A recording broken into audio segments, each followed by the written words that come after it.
একটা বিকট শব্দ শুনি।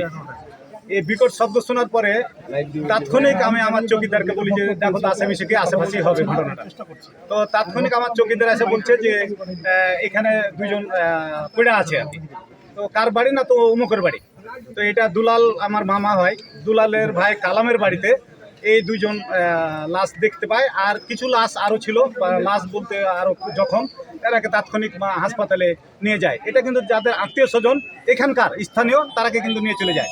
আর এইগুলো যারা আছে এরাকে কিন্তু চিন্তা করা যায় না। দুলালের একজন চাস্তো ভাই এবং একজন ভাতিজা, হয়তো নিজের ভাতিজা অথবা চাস্তো ভাতিজা, এবং তারাকে কিন্তু সেফটি করে নিয়েছে। যখন জখম হয়ে যায় তারাকে কিন্তু নিয়ে চলে যায় হাসপাতালে। কিন্তু এই বেচারা দুজনকে নিয়ে যেতে পারেনি। এরা কিন্তু 1 ঘন্টা ধরে চিৎকার করেছে পানি পানি পানি করে। যারা আমার চৌকিদার বলেছে যে অনেক পানি চাচ্ছে, কিন্তু কেউ ভিড়ি নেই, বম আছে মনে করে আরও।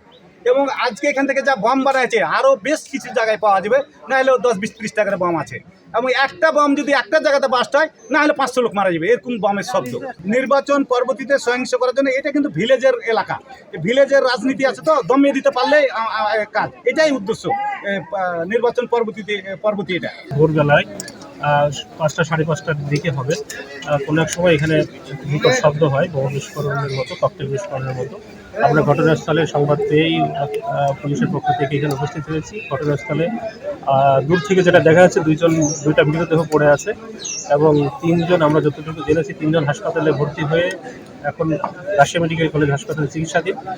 তাদের নাম পেয়েছি। মৃত যারা রয়েছে তারা আমাদের বোম ডিসপোজাল ইউনিট র্যাবের পক্ষ থেকে আসছেন।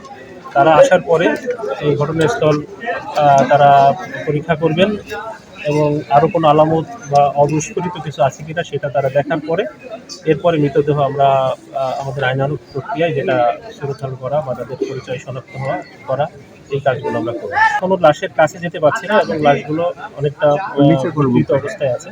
এখনো লাশের পরিচয় শনাক্ত করতে পারি। তাদেরকে কাছে যেতে পারলে, তাদের মুখ দেখতে পারলে হয়তো এলাকাবাসীর সহায়তায় আমরা এটা শনাক্ত করব। প্রাথমিকভাবে এটা যে কোনো হয়তো ককটেল রক্ষিত অথবা তারা তৈরি করছিল, এরকম কোনো বিষয় থাকতে পারে প্রাথমিকভাবে মনে হচ্ছে। সেইগুলো বিস্ফোরিত হয়ে ঘটনাটা ঘটেছে।